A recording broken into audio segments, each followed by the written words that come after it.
Okay, I'm back. I decided to make a whole new undercarriage here, and this is what I came up with. The frame's gonna connect up to these four here, and yeah, I think that'll work. So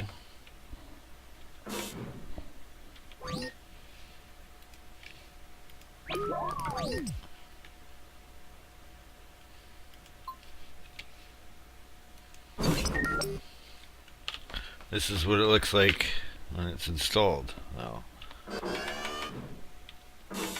and then thinking maybe have it on that kind of angle. I also had to add widen the wheelbase here, and let's see here.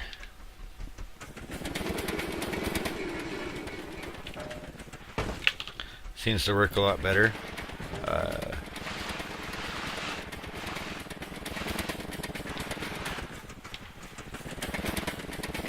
Before, when I didn't, it still has that problem. And this one does not have the self-rating mechanism on it. I'm not sure if I'm going to be able to put one in or not. I will wait and see what I decide to do with the top part of the frame afterwards. But yeah, this is what it looks like now.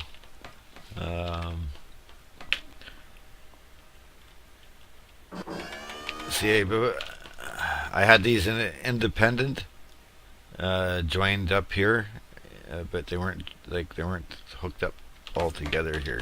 They're individually set up, and then I had a shock here, 4 shocks on one for each set of tires, and but that didn't work very good because as soon as I wanted to turn, those shocks were making it so that it wanted to flip over, and it didn't matter what I set them to. It was not helping. It was making things worse. So I got rid of them. It seems more stable now, and I think this will allow me to go into rock climbing mode or crawling mode if I want to, or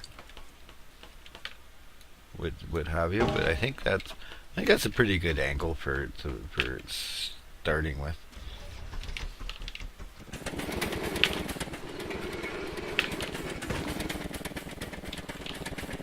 But still wants to flip over pretty easy.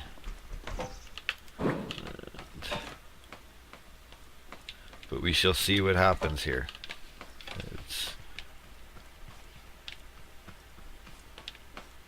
kind of sucks that you can't really tell what the final product is going to be like until you get the final product. Things can go really, really well up until the last little bit, and then something you did at the beginning you find out is messing up something closer to the end of the project. So, yeah. It's always fun. It's definitely got lots of learning curves to it, which I like a lot. So, good. And I guess that's it. I'll show you what I come up with later on here. But that's basically my project now. I think that's gonna do the job. We'll see. And have yourselves a good day.